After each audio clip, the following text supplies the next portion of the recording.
Okay, so I just want to show you a couple things with ankle mobility and how important it is. Really, we really need to have a lot of mobility in our ankle. What I mean for this is dorsiflexion, meaning how far your toes can come up towards your shin. And what we want to see is when we do a test like this, I set it up so this line is about 4 inches away from this doorway. And all I want to do is make sure my feet stay level on the ground, so I'm not trying to go in or out or like this, or I want to just kind of keep my heel completely on the ground.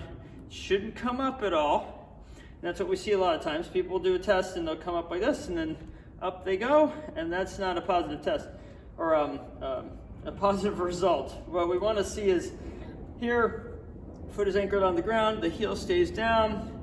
I bring my knee tracked right over the first and second toe, and I try to get there. And I'm a little tight here. I can feel the pinching in the front of my joint. I had an old ankle injury here. The other side, I'll just check it out.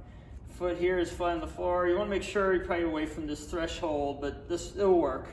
But right here, I kind of keep it here. My feet are flat on the floor. And then I just bring my knee, and it's just no problem at all. Just boom, easily hits it, no problem. So one thing we want to work on to get this better, I'm going to show you here. I'm going to move the camera, so here we go. I'm going to come over here, move it over. I got a setup here over here. And so I'm going to set up maybe just like that, so you can kind of see what I'm doing. Oh, hello.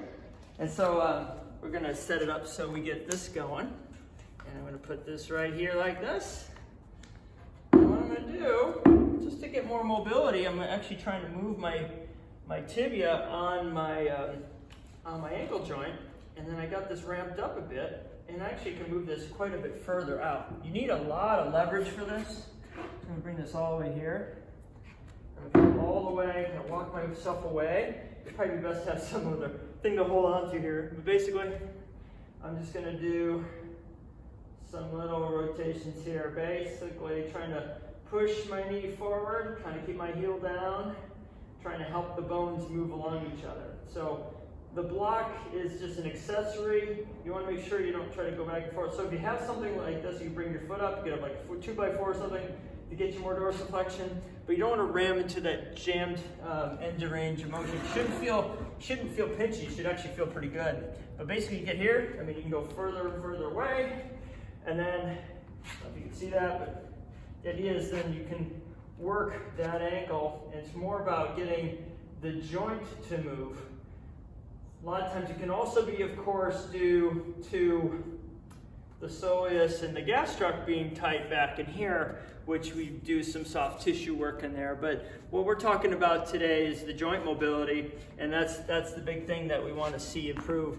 You do this thing about 2 sets of 50 every day if you have really tight ankles in there, oftentimes, or if you had an ankle sprain, because oftentimes this posterior capsule doesn't allow things to move correctly. And so you do a movement like that, it really will help you improve your ankle range, which will help you be able to get that leg behind you and not have you to push off as soon.